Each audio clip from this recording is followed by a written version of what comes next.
The largest auto investment in Canada's history. It's a tremendous win for Ontario, for our workers, for all of Canada. That was just over a year ago as the former Prime Minister and the Premier announced a $15 billion investment plan by Honda, with up to $5 billion in taxpayer-funded subsidies promised to secure the EV supply chain. But news of a 2-year pause from the company has cast doubt on whether that plan will move ahead at all.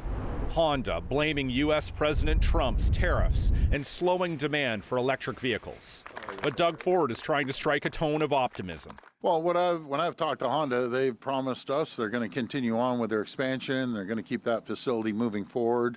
So we'll just see how that moves forward. But we're very confident that we'll continue producing Honda vehicles here in Ontario. The project was expected to create 1,000 jobs. That's on top of retaining the existing 4,200 jobs at the assembly plant. In a statement, a company spokesperson says, due to the recent slowdown of the EV market, Honda Motors has announced an approximate 2-year postponement of the comprehensive value chain investment project in Canada.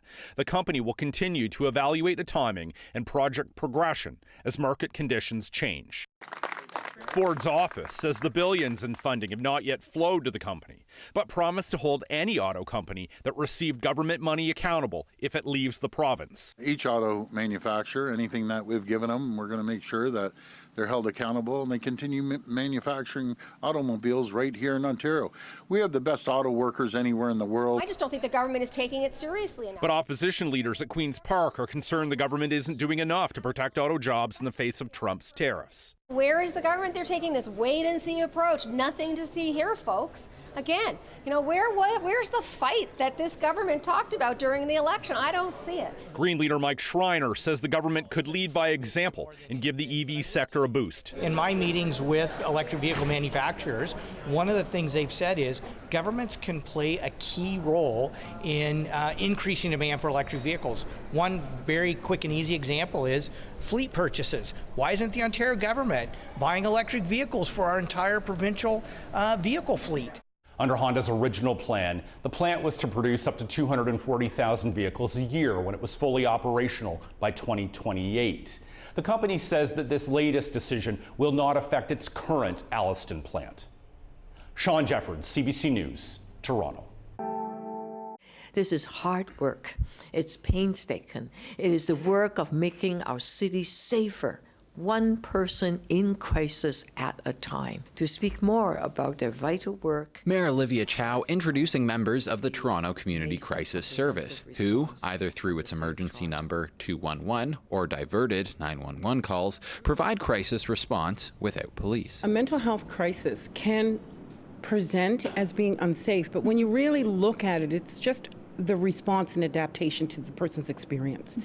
So we get a very extensive training, and we integrate our skill sets to de-escalate and to break down the stigma of how mental health impacts our community. We're very well trained in doing that, and it's something that police, that is not their role.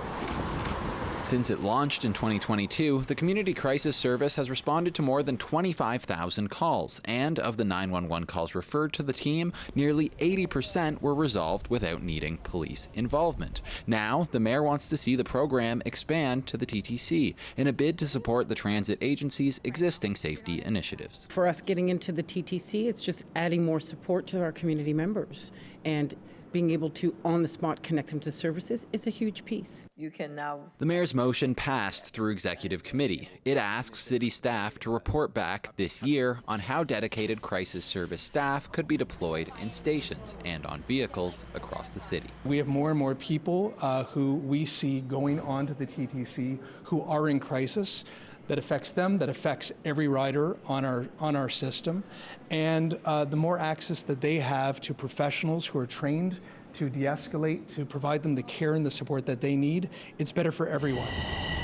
Being stationed on TTC platforms or in their vehicles may be new for the service, and the people. but those doing it are used to having to adapt to every situation. With more enclosed spaces, as you said, we always have to be mindful of where we are and all of the elements around us. It's important that we're open with our communication to the people we're supporting so that they know that they're safe, that we know that we're safe.